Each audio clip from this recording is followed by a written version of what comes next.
Bien, donc pour ce premier cours, nous allons parler un peu d'équations différentielles.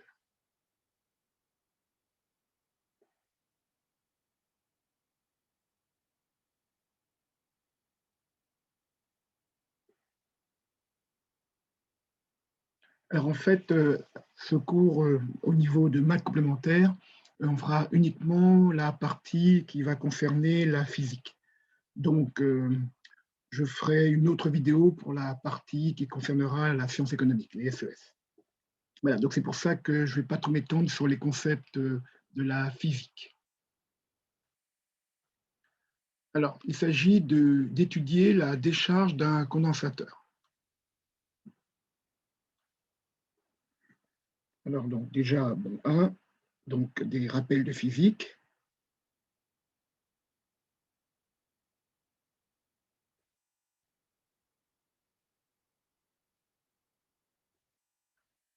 En fait, nous avons donc quatre concepts à voir. Donc d'abord, le concept de tension. Alors, la tension, ça se mesure en volts. Bon, et vous connaissez tous, par exemple, une tension de 220 volts dans les habitations. Bon, ensuite, nous avons l'intensité. Alors, la tension, on va la noter petit u. Là, c'est un peu traditionnel. Et ensuite, nous avons l'intensité du courant électrique. Alors, ça se mesure en ampères. Et on note petit i. Alors, l'ampère, par exemple, vous voyez parfois pour les fusibles, vous voyez l'indication, par exemple, des fusibles de 10 ampères, par exemple. Par exemple, une machine à laver qui supporte un courant de 30 ampères, par exemple. Bon, mais traditionnellement, l'intensité du courant, c'est en milliampères. Ensuite, voilà pour les deux choses pour le courant. Ensuite, nous avons la résistance. Ce qui se mesure en ohms. Voilà. Alors, on a notre grand R. Alors, essentiellement, la résistance, comme son nom l'indique, elle résiste au passage du courant. Un peu comme la masse et l'unité de masse mesure l'inertie et la résistance au changement dans un déplacement. Donc, la masse, justement, résiste à l'accélération. Et enfin, le dernier point, nous avons la charge. Je fais un peu plus gros, la charge électrique.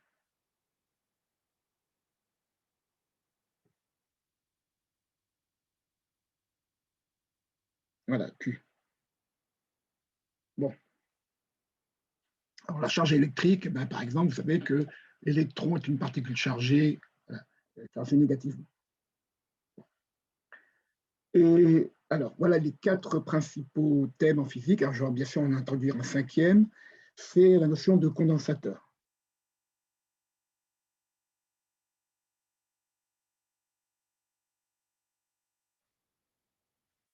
Alors, comme son nom l'indique, son rôle est de condenser la charge sur une partie du circuit.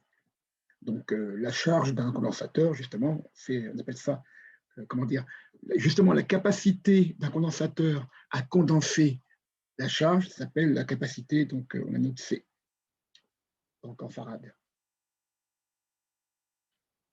Bien, alors on va relier toutes ces grandeurs par des lois physiques.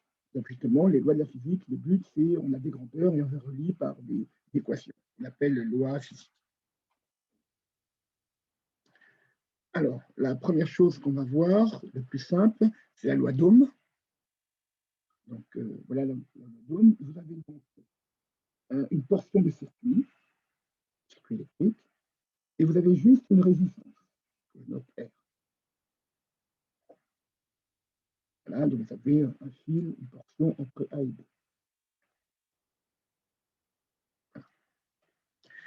Alors, la tension, c'est justement la différence de potentiel entre A et B.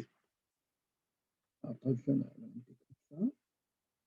là, donc, c'est VA moins VB. Voilà, donc VA moins VB. Donc, c'est le potentiel U sur la portion de A vers B. Le courant électrique va aller, de façon algébrique, de A vers B. C'est-à-dire que s'il va de A vers B, je dis qu'il est positif. S'il va de B vers A, ben, il va compter négativement. Bien. Alors, je notais petit u cette question. Donc, la différence de U, la différence de potentiel entre A et B. I est l'intensité du courant électrique qui circule entre A et B.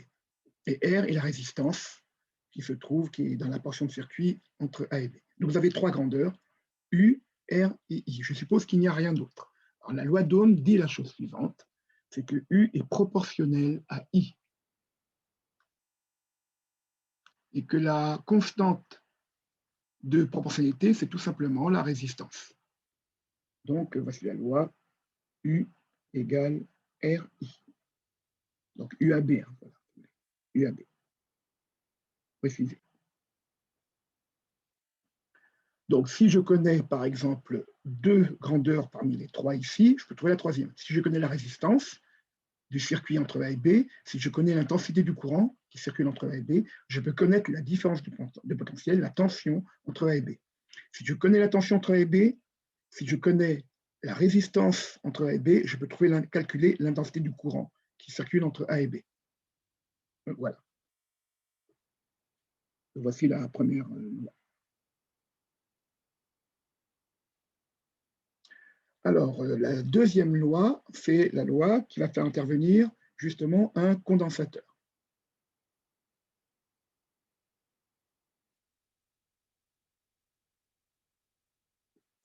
Alors, cette fois, entre A et B, je mets deux plaques comme ça. Donc, en théorie, disons avec le vide pour simplifier, ou l'air, voilà, un isolant, donc le courant ne passe pas. Et ce qui se passe, donc voilà, je mets toujours A et B. Et puis, c'est comme si je branchais les câbles d'une batterie pour la voiture. Donc, je mets une différence de potentiel.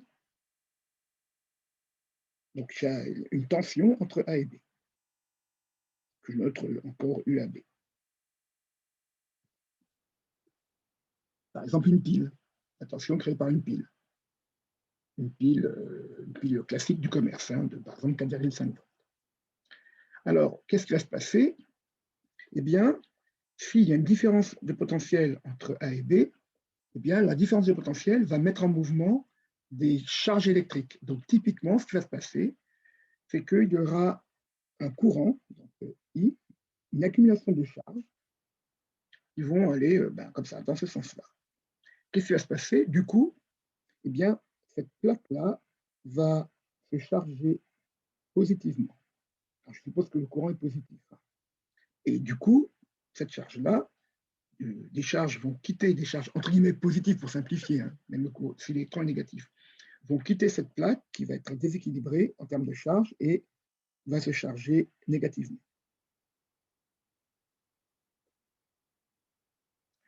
Voilà, donc par exemple, imaginez qu'il y a un mouvement d'électrons.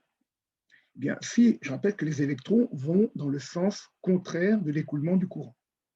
Donc, si des électrons quittent B et se dirigent vers A, voilà, donc dans ce sens-là, eh bien, si vous avez des électrons qui partent de B et qui se dirigent vers A, vous voyez qu'il y aura une accumulation d'électrons sur ce bord-là. Ils seront bloqués puisque le courant ne passe pas entre les deux plaques. Et donc, cette plaque va être chargée, il y aura un excès d'électrons et donc elle sera chargée négativement. Inversement, si je prends cette plaque-là, si vous avez des électrons qui, en mouvement, quittent cette plaque pour aller vers A, eh bien, il y aura un défaut d'électrons et donc cette plaque va se trouver chargée positivement. J'appelle Q la charge de cette plaque-là. Donc, si I est positif, si la différence de potentiel est positive, Q est positif. Alors maintenant, selon la qualité du condensateur, il peut, pour une tension fixée, soit accumuler très peu d'électrons, il ne charge pas beaucoup, soit accumuler beaucoup d'électrons. Et donc, si on prend C, la capacité, eh bien, ce qui se passe, c'est que, un peu comme pour la loi d'Ohm, eh bien, vous avez Q, la charge qu'il va accepter, est proportionnelle à la tension U que vous allez appliquer. J'appelle U la tension aux bornes de A et B. Rappelez-vous pour la loi d'Ohm, plus l'intensité sera grande, plus la tension proportionnelle à l'intensité sera grande. Bon. Eh bien là, c'est un peu pareil. Plus la tension entre A et B sera importante, plus vous pourrez accumuler de charge sur une phase du condensateur. Et le facteur de proportionnalité, ben, c'est justement la capacité du condensateur. Donc la capacité du condensateur, c'est pour une tension donnée, combien de charge il peut supporter, il peut accumuler. Et donc il y a une proportionnalité entre la tension aux bornes d'un condensateur, la tension U, et la quantité de charge positive qui s'accumule sur la face d'un condensateur. Donc Q égale CU. Donc vous voyez que ben, vous avez, alors je peux dire que Q égale CU à B, et donc vous avez que U à B égale Q sur C.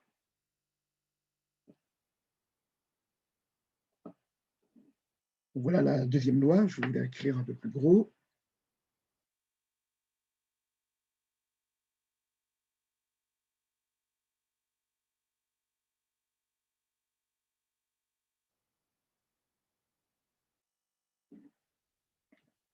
Donc, disons, traditionnellement, on va noter ça.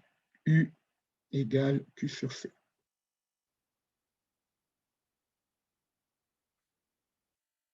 Voilà. Donc, je résume. Plus l'intensité aux bornes du résistance, dans une résistance électrique, plus l'intensité du courant qui circule est importante, plus la tension est importante. Pour le condensateur, plus la tension est importante, plus la charge accumulée est importante. Et enfin, 4, eh bien, on va voir, je rappelle que l'intensité du courant, c'est un peu l'équivalent, c'est le débit d'un fleuve. Et le débit d'un fleuve, c'est le nombre de mètres cubes qui circulent dans une portion de ce fleuve chaque seconde. Bon, il se mesure en mètres cubes par seconde. Et bien, de même, le débit d'un mouvement de charge électrique, d'un mouvement d'électron, se mesure en charge, en coulomb, la charge mesurée en coulomb, par seconde. Et donc, c'est ce qu'on appelle l'intensité. Et donc, en fait, l'intensité I, la formule, c'est que c'est la dérivée de Q par rapport au temps. Donc, typiquement, voilà comment ça se passe. Vous avez une portion de courant électrique. Là, fil électrique. Bon, vous prenez une petite surface ici et vous étudiez, par exemple, le nombre de particules chargées qui vont traverser à un instant donné cette surface. Donc, vous avez, alors, on va prendre des électrons. Voilà, donc vous avez des électrons comme ça, plein d'électrons qui vont traverser cette surface. Vous comptez le nombre d'électrons, donc la charge qui traverse, par exemple, pendant 1 minute. Bien, l'intensité, c'est le total des électrons, la charge électrique qui a traversé la membrane pendant 1 minute. Alors, bien sûr, si on prend les unités de temps, donc l'unité de charge, c'est le coulomb, l'unité de temps, c'est la seconde. Vous pouvez calculer quelle quantité de charge va traverser la membrane chaque seconde. Et vous allez obtenir un nombre, ce nombre s'appelle l'intensité. Donc, c'est la dérivée de Q par rapport au temps. Je peux expliquer, par exemple, si vous avez, donc dt, c'est la différence de temps, et dq, c'est la différence de charge. Par exemple, vous avez une charge Q1, une charge Q2.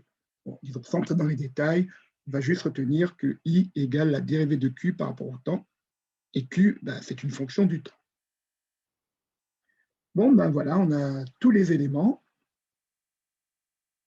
Alors, je vais vous donner une 5e loi.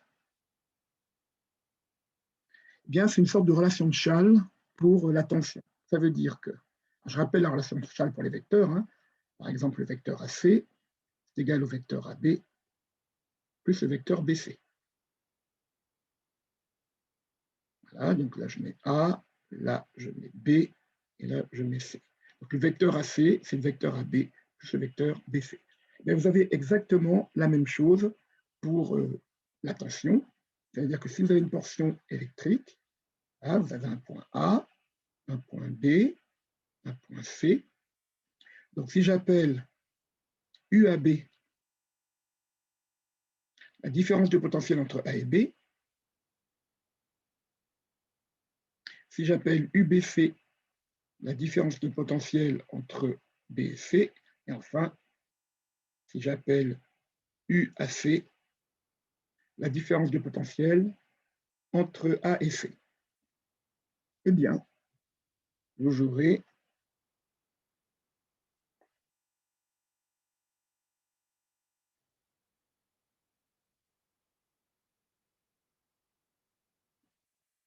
donc UAC, la différence de potentiel entre A et C, c'est la différence de potentiel entre A et B, plus la différence de potentiel entre B et C.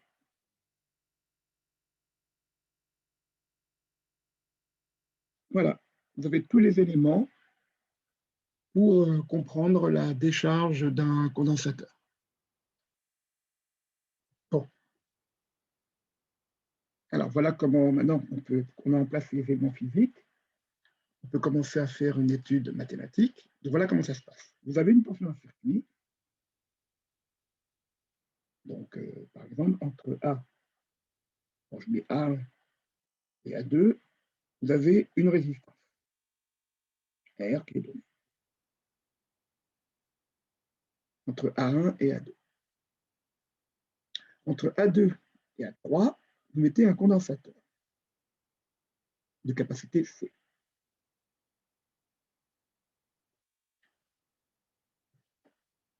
Alors, il y a un courant, alors, en fait alternatif, mais on ne va pas s'embêter avec ça, disons qu'un courant I qui va commencer à circuler de A1 vers A3.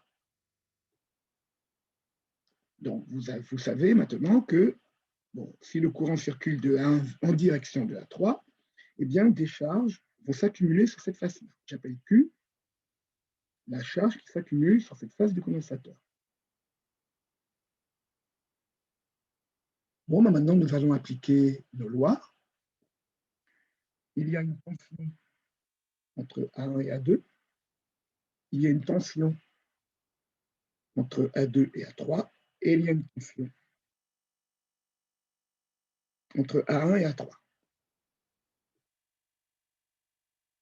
Alors, disons, notons, disons, UR, la tension au bord de la résistance. Notons UC, la tension au bornes du condensateur. Et notons U, la tension entre A1 et A2. Alors déjà, d'après toutes les lois que l'on a vues, on sait que UR égale RI. C'est la loi d'Ohm. La différence de potentiel au bornes de la résistance, c'est proportionnel à l'intensité du courant qui circule dans cette résistance. On sait que UC égale Q sur C. C'est la différence de potentiel aux bornes d'un condensateur. Et on sait que U entre A1 et A3, c'est la différence de potentiel entre A1 et A2, plus la différence de potentiel entre A2 et A3. Donc, nous savons que si je prends la différence de potentiel entre A1 et A2, plus la différence de potentiel entre A2 et A3, et d'après la relation de Schall, eh bien, qui est ici, c'est égal à la différence de potentiel entre A1 et A3, et donc c'est U. Donc, je n'ai plus qu'à remplacer. Ça devient U, c'est RI, donc ça fait RI, UC, c'est Q sur C, égale U. Voilà.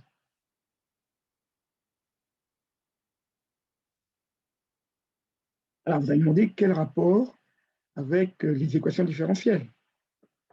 Ben, rappelez-vous, I, c'est dQ sur dt. Donc, alors bien sûr, dq sur dt, c'est la dérivée. Hein. Donc, ben, je vais juste remplacer.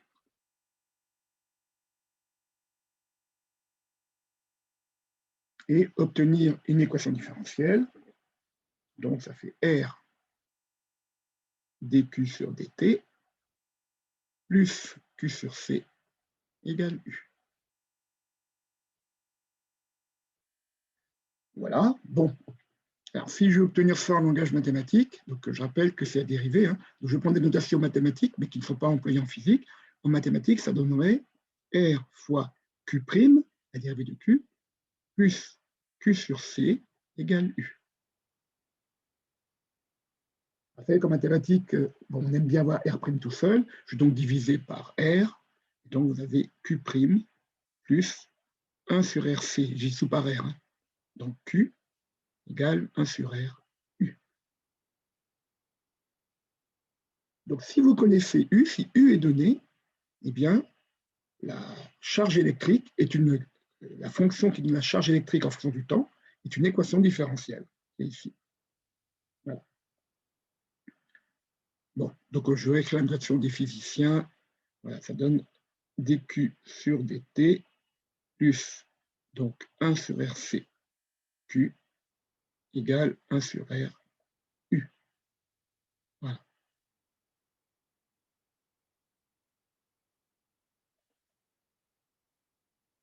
Et ce que l'on va chercher à faire, c'est que si on se donne U, quelle est la solution de Q en fonction du temps?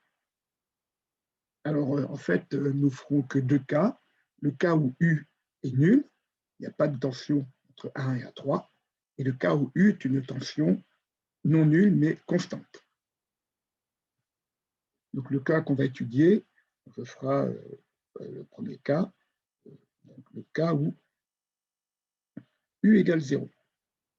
À ce moment-là, ben, ça devient dq sur dt plus 1 sur RC Q égale 0. Ou en mathématiques, Q' plus 1 sur RC Q égale 0. Bon, or, on a appris en mathématiques à résoudre ça. Alors, je vais vous montrer comment. Je ne vais pas rappeler le cours de maths, mais je vais faire le lien entre cette partie physique, donc la partie physique et la partie mathématique. Voilà la partie physique. Et voici la méthode qui permet de rapprocher cette équation physique du cours de mathématiques.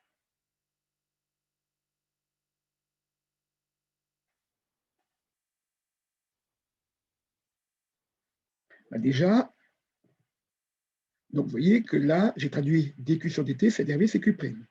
Alors, pour se rapprocher du cours de maths, je isole q'. Donc je vais faire passer 1 sur RCQ de l'autre côté.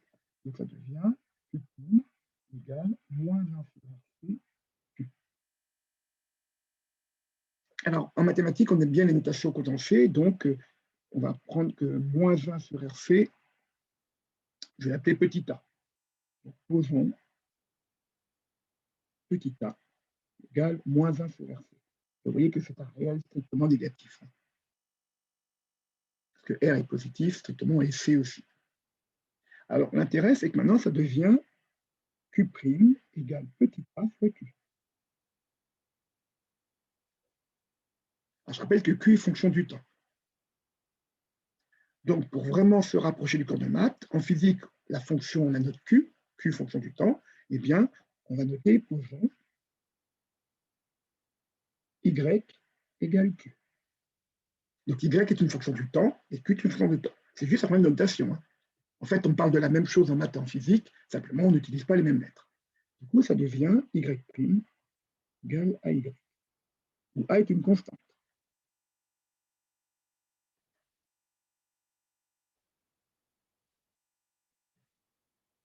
Voilà. Alors, une fois qu'on a ça, eh bien, on oublie la physique. Ce qui est rentré, on oublie la physique, on oublie d'où vient Y, on oublie tout. Donc, le départ, c'est juste cette équation-là. À ce moment-là, c'est un problème purement mathématique. Vous savez, vous connaissez la solution, eh bien, il existe une constante grand K, donc une constante dans R, telle que, quelle que soit l'instant t, donc disons l'élément de R, j'ai y de t égale grand K être E puissance à t. Voilà, ça c'est les maths qui le disent. Ça c'est le départ, l'équation. Voilà, on connaît toutes les solutions. Voilà, donc là c'était la parenthèse mathématique. Donc vous voyez, je n'ai pas besoin de savoir, de comprendre physiquement ce qu'est Y. Je n'ai pas besoin de connaissances de physique. Alors, maintenant que j'ai ça, eh bien, je vais me remémorer la physique.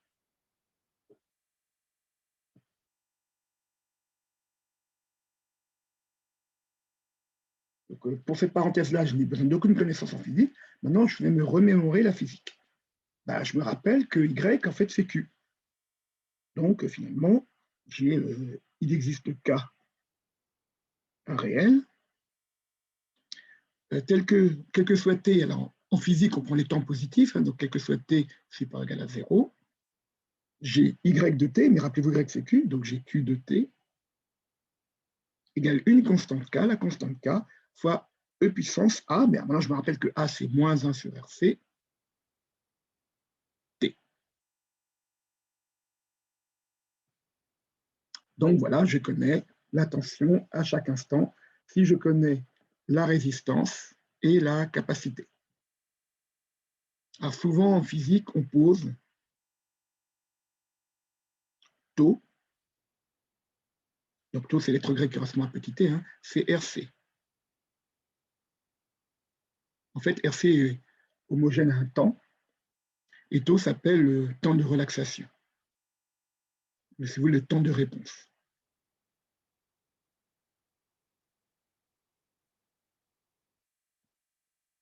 Ainsi, la formule devient Q de T égale une constante K fois E puissance moins T moins 1 sur taux T. Donc vous avez Q de T, c'est K E puissance moins T sur taux. Alors, vous trouvez K, ben, je prends T égale 0, vous l'avez vu en maths, hein, pour trouver K, ben, c'est Y de 0 égale K, donc évidemment, Q de 0, c'est K E puissance moins 0 sur taux, donc c'est K. Donc finalement, vous trouvez la formule Q de T égale Q de 0, donc j'ai besoin de connaître la charge au départ à l'instant 0, E puissance, donc je vous mets la formule déjà brute, hein, moins T sur RC, ou encore Q de T, on va laisser celle-là, hein, voilà. Bien voilà, donc grâce aux mathématiques, j'ai besoin de 3 données seulement, la résistance, la valeur de la résistance du circuit, de la portion de circuit, la capacité du condensateur, deuxième chose, la charge à l'instant 0, et je peux avoir à chaque instant Q de T. Maintenant, vous dites, bah oui, mais physiquement, ce qui m'intéresse, ce n'est pas tant la charge, c'est l'intensité. C'est pas grave, puisque l'intensité, c'est la dérivée. Donc, l'intensité de T, c'est dQ sur dt, et donc c'est Q de T. Et je sais dériver cette fonction. Je sais dériver une exponentielle. Bon, ben, je dérive, je sors la constante, Q de 0. La dérivée ici, ben, rappelez-vous, la dérivée de puissance AX, c'est A puissance X. Donc, la dérivée de puissance AT, c'est A E puissance AT, A égale moins 1 sur RC. Donc, ça fait ben, moins 1 sur RC, E puissance moins 1 sur RC fois T. Ça, c'est le cours de maths, hein, le cours de l'année dernière. Donc, vous avez I de T, c'est moins Q de 0 sur RC, E puissance moins T sur RC.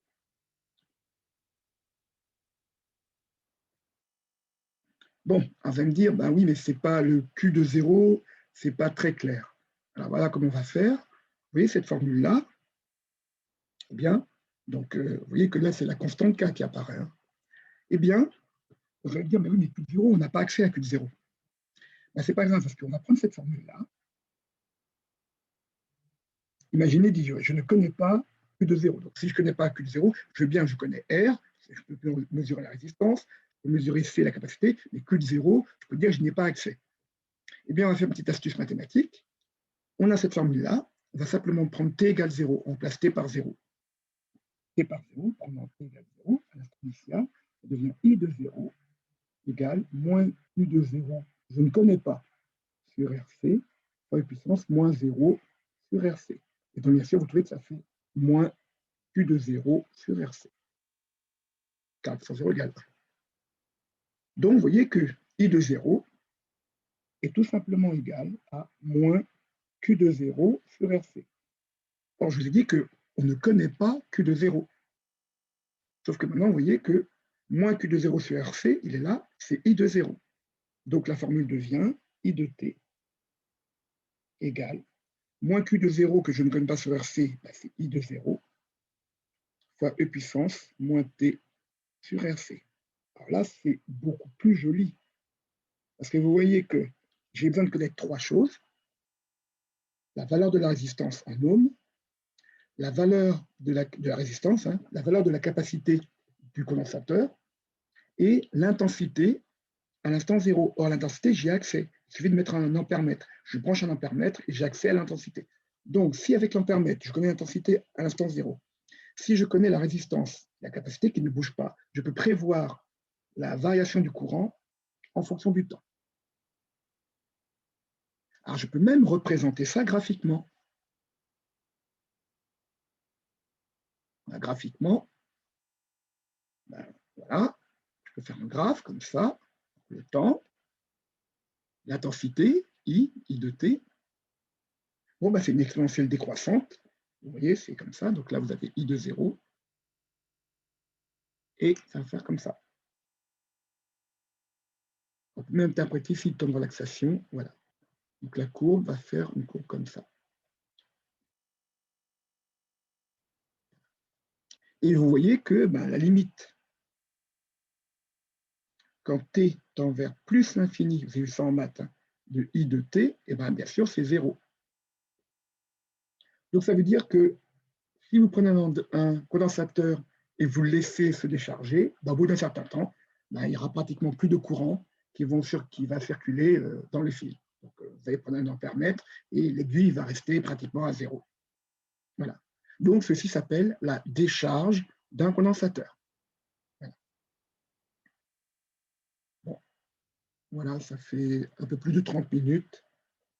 Donc, voilà ce qu'il faut retenir, le concept physique, la traduction mathématique. Vous voyez que visuellement, on voit bien que le courant s'atténue jusqu'à s'arrêter. On peut le voir, par exemple, avec un oscilloscope, sur l'écran d'un oscilloscope. Vous voyez le courant qui s'installe au début et l'intensité diminue progressivement.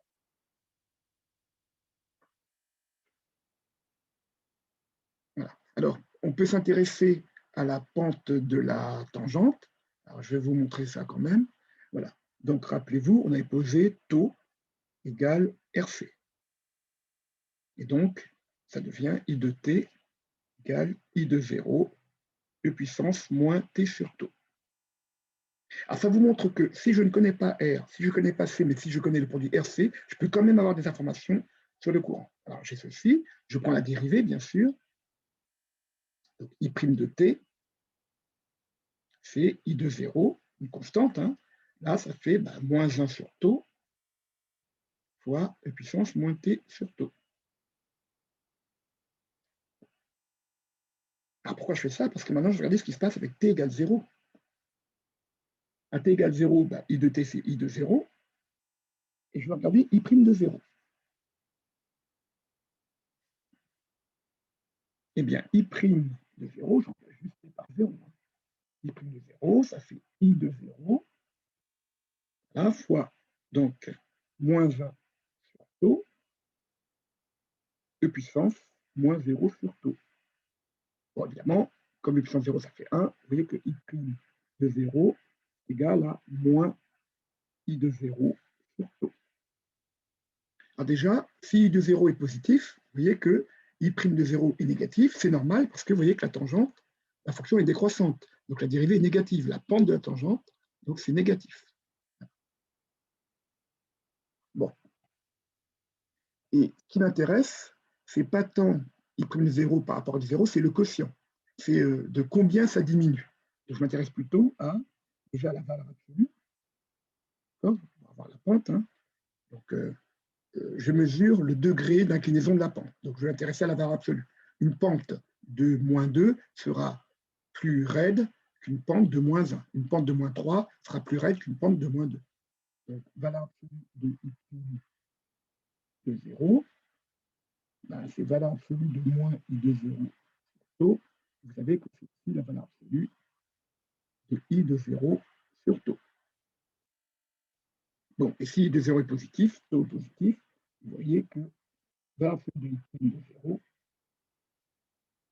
c'est I de 0 sur taux. Et donc, en divisant, ça donne valeur absolue de I' de 0 divisé par I de 0, c'est 1 sur taux.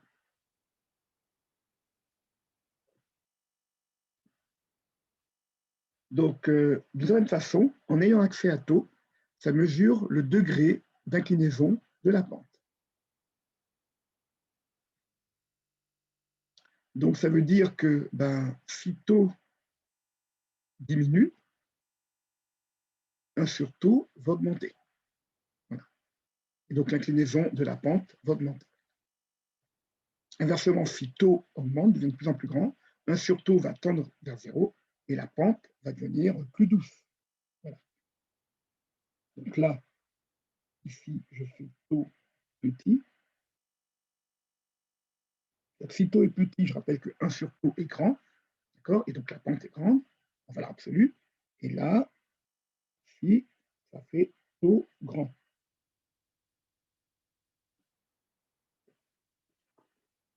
Voilà. Bon, c'est tout pour ce cours de physique et des équations différentielles.